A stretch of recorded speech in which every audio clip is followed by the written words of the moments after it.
የማን ጥፋት መልሱልኝ? የማን ጥፋት? እጅሽን ስለሰጠሻቸው እኮ ነው መተው የፈተሸውሽ ገምተውሽ ወስነው ባንቺ ህይወት እየኖሩ ያሉት። 1,800,000 ብር ላይ 600,000 ብር በስንት ሽማግሌ በስንት ባሳር መከራ 600,000 ብር ሰጠች። ሌላው ግን ገና አልሰጠች። ችጋራም ቤት ውጪ ከዚህ አንቺ ነሽ ችጋራ ነውጭ።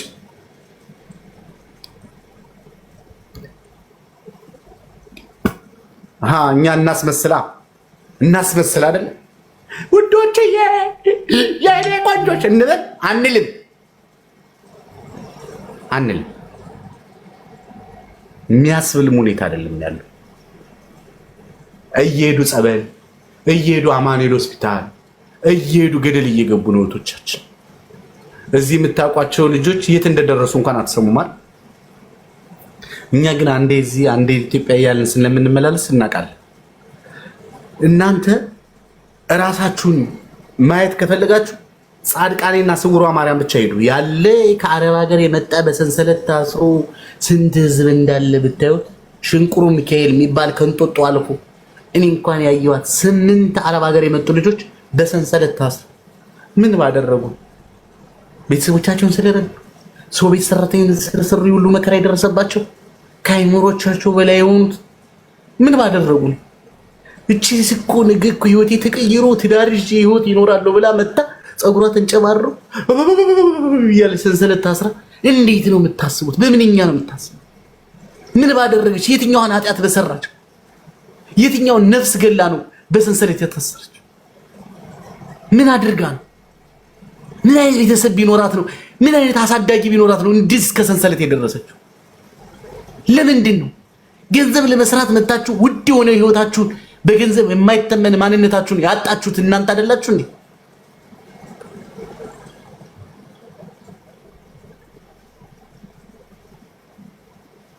ቲጂም እንደምትል ታውቃለህ?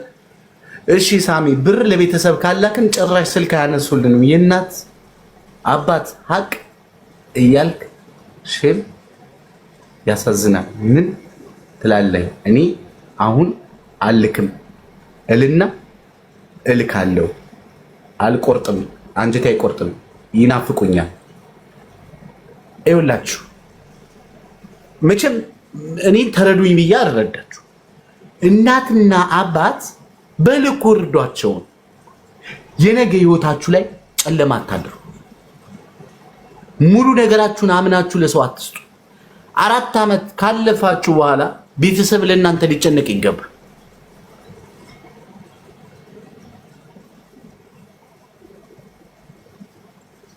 እስከ 4 ዓመት ልጅ ናችሁ፣ ቦርቁ፣ ስሩ፣ ወግባችሁን፣ ልጃችሁን፣ ኩላሊታችሁን፣ ጤናችሁን ጥሩ። ከ4 ዓመት በኋላ ግን የእናንተ ህይወት አንድ ተብሎ መጀመር አለበት።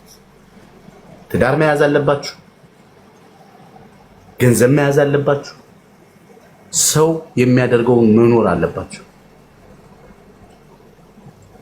እኔ አዋቂውኝ አይደለም እንደኔ እኮ መስመር የጠፋኝ ሰው ነው። እኔ እኮ ማለት ነው የምሆነው አጥቼ የሆንኩትን እኔ ነው የማውቀው። ግን አንድ ነገር ልንገራችሁ እህቶች፣ እኔ ንጹህ ሰው አይደለም። እኔም እንደናንተ ብዙ ነገር የሚጎለኝ ብዙ ችግር ውስጥ ያለው ሰው ነው።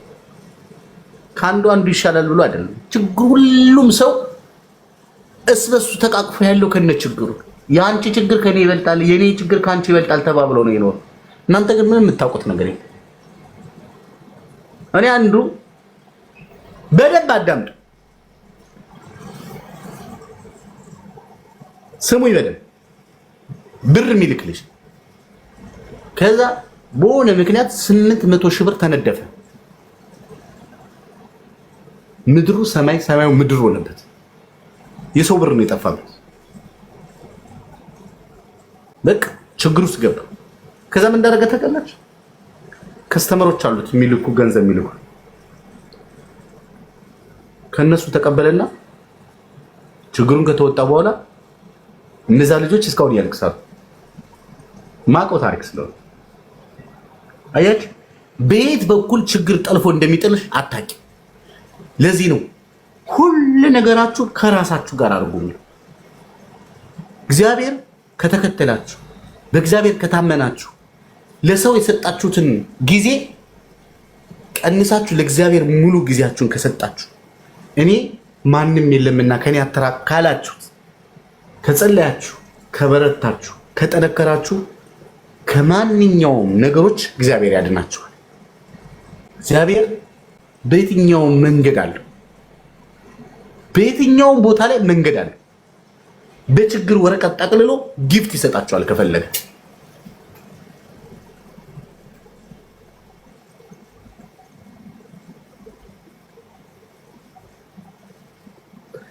እናት 4 ዓመት ከሞላች በኋላ ደውላ ልጄ ነይ ውለጅልኝ፣ ነይ ልጅ አሳይኝ፣ የሰው ሰርግ ስበላ ነው የኖርኩት፣ በላይም በታችም የሌለሽ አንድ ልጅ እኮ ነሽ ብላ እናት ልትጠራሽ ይገባል።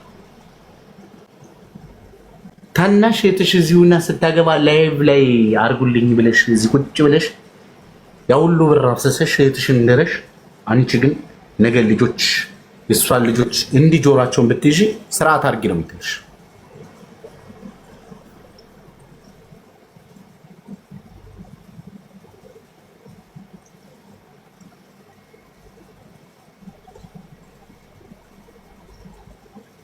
ይኸውልህ እዚህ ጋር አንድ እህቴ ሳሚ እኔ 14 ዓመቴ ነው በስደት ከአንድ ቤት በስተቀር ምንም የለኝም። ከአንድ ቤት በስተቀር ምንም የለኝም። የኖርኩት የለበስኩት ለቤተሰብም የኖርኩትም ለቤተሰብ ነው። አሁንስ ደከመኝ፣ ጤናም አጣሁ። አሁን እቺ ልጅ ልንገራችሁ ቤት አላት። እንደው ቤት እንኳን አይኖርሽ። አሁን አንቺ በማንም አታሳብቢ፣ በራስሽ ችግር ነው። ነገ ጠዋት ሻንጣሽን ሰብስበሽ የመሄድ አቅማችሽ ስሚ 14 ዓመትሽ ምናልባት በ22 እና በ23 ዓመት ተሰድሽ ከሆነ አሁን 30 ምናምን ዓመትሽ። አንድ ነገር ስሚኝ እህቴ፣ አንቺ 100% እግዚአብሔር ካንቺ ጋር አለ። ግን እግዚአብሔር ምን አይነት ባህሪ ያለው መሰለሽ? እንድትጠነክሪና እንድትወስኝ የሚፈልገው ነገር አለ። አንቺ በሰው መተማመን ትተሽ፣ በማማረር ትተሽ፣ ማልቀስን ትተሽ ብድግ ስትይ ቀድሞ ይነሳል እግዚአብሔር። ቆራጥነት ይፈልጋል እግዚአብሔር። ቆራጡኝ ምን ቀረሽ? ስንት ሺህ ዓመት ነው የምትኖሪ? ቆይ ስንት ዓመት ልትኖሪ ነው እንዲህ መከራሽ የምታይ? ቤት አለሽ አይደል? ከፈለግሽ ሄደሽ ኖሪበት፣ ካልፈለግሽ ሸጠሽ ሰላማዊ የሆነ ቦታ ርቀት ሄደሽ የሆነ ህይወት ኖሪ። ቤትሽን ሽጠሽ አንዲት ልጅ ምን አደረገች መሰላችሁ? ልንገራችሁ ይሄን ታሪክ ሁላችሁም ጆራችሁ ሰጣችሁ አዳምጡ። 17 ዓመት ነው ስደት ሀገር የቆየችው። ቤት ሰርታለች፣ ቪላ ቆንጆ ቤት። እንዳጋጣሚ ሆኖ እንዳለም እንደው እግዚአብሔር ረድቷት ሞጆ የሚባል ከተማ ውስጥ ቆንጆ ቤት ሰርታ ነበር። ከዛ 17 ዓመት ልጅ የላት፣ ትዳር የላት፣ ከንቱ ህይወት ነው የኖረችው። ቤተሰብ ስትረዳ ነው የኖረችው። ከዛስ ምን ሆነች? በጣም እንቀራረብ ነበርና አማከረች። ቤቱ ብቻ ነው ያለኝ፣ ምንም ነገር የለኝም፣ ወርቅና ቤት ነው ያለኝ። ወርቄንም ሽጬ የሆነ እጢ ነበረባትና የማህፀን እጢ ኦፕራሲዮን ሆና እጢዋን ምናምን አስወጣታለች። አሁን ምር የለኝ፣ ምን ላድርግ አለች። ጠራኋት። አዲስ አበባ ባስቸኳይ ነው ያልኳት። መጣች። ቤት አለሽ አይደል? አዎ። ደላሎች ሞጆ ያሉት ደላሎች ጋራ ተነጋገሪና ቤቱ ስንት እንደሚያወጣ ንገረኝ አልኳት። እሺ ምን ልታደርገው ነው አለች። አይዞሽ እኔ ገንዘብ ለኔ አይዞሽ አትመኝኝ፣ እኔንም እንዳትመኝኝ አልኳት። እሺ ምንድን ነው አለች። ቤቱ 8 ሚሊዮን ብር ተሸጠ። ቤቱ ተሸጠ። አካውንትሽ ላይ ብር ገባው። ተጻጻፍ ጨረሽ፣ ሁሉ ነገር ስማዞርሽ። 8 ሚሊዮን አካውንትሽ ላይ ያለ አይደል? ነይ ሀያት ጋር እኔ ነኝ ያለ ቤት በ3 ሚሊዮን ብር ባለ 2 መኝታ በ3 ሚሊዮን ብር ቤት አስገዛት። በ3 ሚሊዮን ስንት ብር ተረፋት? 5 ሚሊዮን ብር። ከ5 ሚሊዮን ብር ደላላ ምናምን የከፈለችው ብር አለ ብቻ አንድ የተወሰነ 4 ሚሊዮን ብር አለ። እኔ ነኝ ያለ እግዚአብሔር ምስክሬ ነው። ሰላም ቱሉ ዲምቱ ጋር ሰላም ምግብ ቤት የሚል አደባባዩ ንጥፍ ብሎ የሷ ቤት ማንም ሂዱና ይዋል። ቱሉ ዲምቱ ያላችሁ እኔ ነኝ ያለ ሬስቶራንት ሰላም ምግብ ቤት የሚል ከፍታለች። እልል ያለ በቃ ህይወት እኮ እንደዚህ ነው የሚኖረው።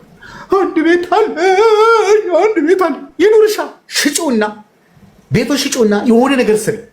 ሺህ ዓመት አትኖሪ። የምትኖሪው የተወሰነ ጊዜ ነው። ብዙ ነገርሽን አትተሻል። አሁን ደግሞ ብዙ ነገርሽን አትጭ ብሾቶ ብበር ደህና ሰው እኮ በማጣታችሁ ነው። ሰው የሚባል ነገር ከጎናችሁ ባለመኖራችሁ። ይህች ልጅ እኮ ያ ቤት አላት፣ ግን ልጅቷ በሽተኛ ልትሆን ነበር። ቤቷን 8 ሚሊዮን ሸጠች። በ3 ሚሊዮን እኔ ያለች ባለ 2 መኝታ ኮንዶሚኒየም ተገዛ። መኖር አይደል የሚፈልገው? እላይ ሆነ ከታች ከስርም ሆነ ከላይ ኑሪ። ምን ወንድ ምናምን እዛ ቤት ምናምን ኧረ ገደል ይግባ። ቤት አላት፣ ጽድት ያለ ቤት፣ እቃዋን አሟልታለች። ገብታ ፈታ ብላ የምትኖርበት ቤት አላት። ኪችኗ ምናምን የተዘጋጀ ያማረ አለቅ። ከዛስ ጸደት ያለ ሬስቶራንት ደግሞ ከፈተች። አሁን አባቴ ቤቷ ጭንቅንቅ ያለ ቤት ነው። ስጋ ቤቱን ለብቻው አከራይተዋለች። ስጋ ቤቱ ይቆረጣል። ጠዋት 2 ምናምን ተወጡ። በቃ እንደዛ ነው የሚኖረው። ማማረር ሳይሆን መፍትሄ መፈለግ። መፍትሄ እግዚአብሔር ሁሉ ነገር ሰጥቷቸዋል። አለመጠቀምን አለማስተዋል ነው። ቤተሰብ እንኳን ቢያንስ ለዚህ እንኳን መጥቀም የለበት። ገንዘብ ይዛችሁ እኮ ነው የምታለቅሱት። ባይኖራችሁ ደግሞ እግዚአብሔር ውራ ሞራን የሚቀልብ አምላክ ያኖራችኋል። ምንም ከሌለኝም በይና ተነሽና ሂጂ። አይገርም? እስከዛሬ የጠበቀሽ አምላክ እንደው ምንም የለኝም ብለሽ ይጥልሻል። ምን ትሆኛለሽ? እስኪ ንገሪ። ምን ትሆኛለሽ? ምንም የለሽም አይደለ? ቆይ ፓርትቱ ድህነት የሚባል አለ እንዴ? ድህነት ላይ እኮ ነው ያለሽው። ሰው ድህነት ላይ ሆኖ ፓርትቱ ድህነት የሚባል አለ ወይ? በቃ እኮ ምንም ነገር የለሽም አይደለ? የሌለው ሰው እኮ ደፋር ነው የሚሆነው እንጂ ለምን ይፈራል? ምን እንዳታጭ ነው የምትፈሪው? ቆይ ምን እንዳታጡ ነው ምን ታጫለሽ? በቃ ድህነት ላይ ነሽ ያለሽው። በቃ አለቀ። ታች ነሽ ያለሽው። ከዛ ውጭ ሌላ ፓርትቱ ድህነት ይሄ ያው መንግስት የሚል የድሃ እንዳትሆኝ ነው። ምን ትሆኛለሽ? ቆይ ምን ይፈጠራል? ጉልበትሽን፣ ኩላሊትሽን፣ ሳምባሽን፣ ጨጓራሽን አትሽ ባዶ ሳምባሽን ይዘሽ ብር በሻንጣ ብትሸከሚ ምን ይጠቅምሻል? አንቺ እኮ ውድ ነሽ። ከገንዘብም በላይ ነሽ። ከቁሳቁስ በላይ ነሽ። ከዚህ ትርኪ ምርኪ ወረኞች በላይ ነሽ። ራስሽን ያሳነሽው በሆነ ኮንፈርት ዞን ውስጥ ስላለሽ እግዚአብሔርን አመስግኑ። ሩቅ አትሄዱ። ተመስገን በሉ። ዛሬ ጠዋት ተነስታችሁ ስትተኙ እግዚአብሔር ይመስገን ብላችሁ ተኙ። ነገ የሚሆነው አይታወቅም። ለማታውቁት ነገ እኮ ነው የምትጨነቁት። ነገን ማን ያውቃል? ነገ ሙታችሁ ትደሩ፣ ታማችሁ ትደሩ፣ ኩላሊታችሁ የሆነ ደረጃ ላይ ድረስ፣ ካንሰራችሁ የሆነ ነገር እየሆነ ይሁን። ምን የምታውቁት ነገር አለ? ምን የምታውቁት ነገር እኮ የለም። እንኳን ሕክምና እንኳን ማትከታተሉ ስለ ራሳችሁ እንኳን ፕሮቲንና ተስማሚና አልተስማሚ ያልሆነ ነገር ማታውቁ በእግዚአብሔር ቸርነት እኮ ነው ያላችሁ። ወደድሽም ጠላሽም አንቺ አሁን ከምትጨነቂለት በላይ መሆን ነው ያለብሽ እንጂ በታች አትሆኚ። ችግራችሁ እኮ ነው አሁን አንገታችሁ ላይ እንደዚህ ተጭኗችሁ ከብዷችሁ አትበይ። ቀና በይ፣ ቀና በይ። ለማን አባ ስንት ዓመት ተሰቃይሽ፣ ስንት ዓመት አለቅሽ፣ ስንት ዓመት ተሳቀቅሽ፣ ስንት ዓመት ቤተሰቦቼ ይራቡ ይሁን፣ ልጄ ጾሙን ያድር ይሁን፣ ልጄ ልብስ አጥቶት ከጓደኞቹ በታች ይሁን፣ እናቴ ትሳቀቅብኝ ይሁን። ምን አንቺ ከመጨነቅሽ በፊት እግዚአብሔር ቀድሞላቸው እዛ ቦታ ላይ ያለው አይገርም? ትጨነቂነት ሁሉም ለራሱ ነው የሚኖር። በአንቺ ቆዳ የሚቀበር የለም። ስትሞጪ ማለት ነው 3 ቀን አንድ ቀን ያቆዩሽ። አስከሬኑ ዝናብ ሳይመጣ እንቅበረው ነው የምትባዩ። እንዲህ መከራ ያየሽለት፣ እንዲህ ዋጋ የከፈልሽለት፣ እንዲህ የተሳቀቅሽለት፣ እንዲህ ያለቀሽለት፣ እንዲህ